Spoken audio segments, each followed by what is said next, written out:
Welcome to the second part of our ABC of Stunting series, where this month we're going to teach you how to do the stoppie. We got our expert here, Rishikesh Manke. We got the Pulsar NS200, and this guy is going to teach you how to do this step by step. The first step being basic stoppie.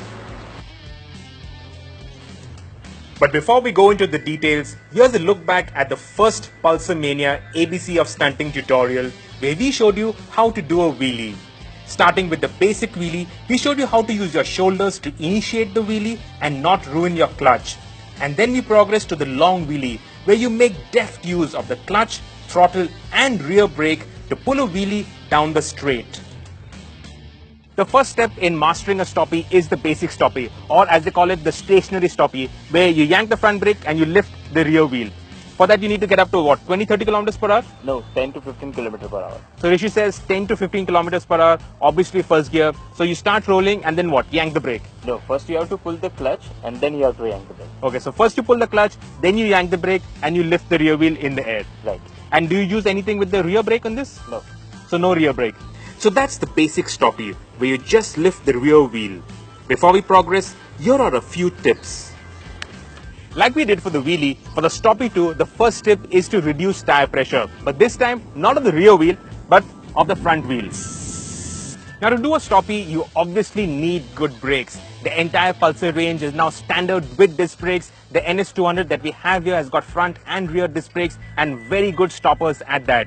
But how do you use those brakes? Normally, when you ride on the road, we use 2 fingers on the brake lever. But here, on a stoppie, because you're using the brakes heavily, you need to use solid pressure on the front brake. And for that, you need to use 3 fingers. So that's how you do the rolling stoppie. You get up to incremental speed. So try it at 30, 40, 50, 60. Get the feel of the bike, get the feel of how the rear wheel is in the air, how high you can get the rear wheel. And then obviously release pressure on the front brake so that you can carry the stoppie.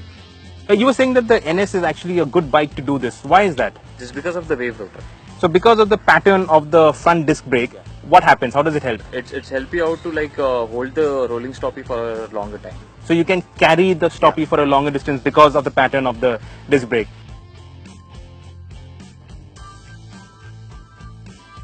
The Pulsar NS has more tricks up its sleeve, making it an ideal bike for stunts like the stoppie. First, of course, the naked form is a boon, both for visibility and the lightweight that it affords. The perimeter frame is also very rigid, enabling great control while on one wheel. This is aided by good weight distribution and perfect dynamics that makes it easy to master the stoppie. Now, once you've got the hang of the rolling stoppie, what's next? Next is endo. So what does the endo mean? Endo means like in the stoppie, you have to turn your bike left to right. So basically, with the rear wheel in the air, you turn the bike around. The endo looks difficult, and it is difficult. First is of course to master the rolling stoppie. So you start the stoppie and at around 60 kilometers per hour, once the rear wheel is in the air, you release pressure ever so slightly to carry the stoppie, and while at it, use your hips to rotate the bike. You can do this with a 90-degree rotation or then progress to 180 degrees, which is what the experts do. And by the time you're done, you should be facing the direction where you came from. Before we end, here are some common mistakes you should avoid. The first is body weight transfer. Now, if you don't shift your body weight to the front, what happens? Front will get locked and get slide also.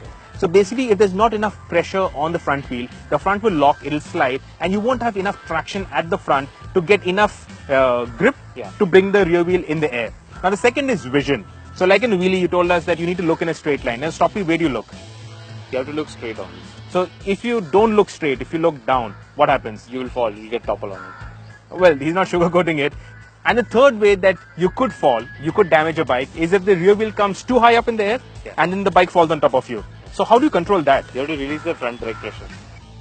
And that's how you do a stoppie. You start with the basic stoppie, move on to the rolling stoppie, and end with the endo. Now, obviously, you need to do this in a safe, controlled environment.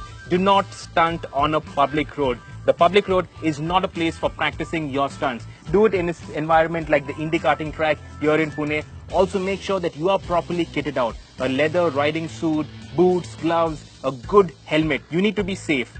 Now, if you want us to give you feedback on your stunts, send it to us on this email ID, and our pro stunter, Rishikesh Manke, will give you feedback and try and make you a better rider. Till then, stay tuned to this channel, and next month, we're going to teach you how to do the burnout.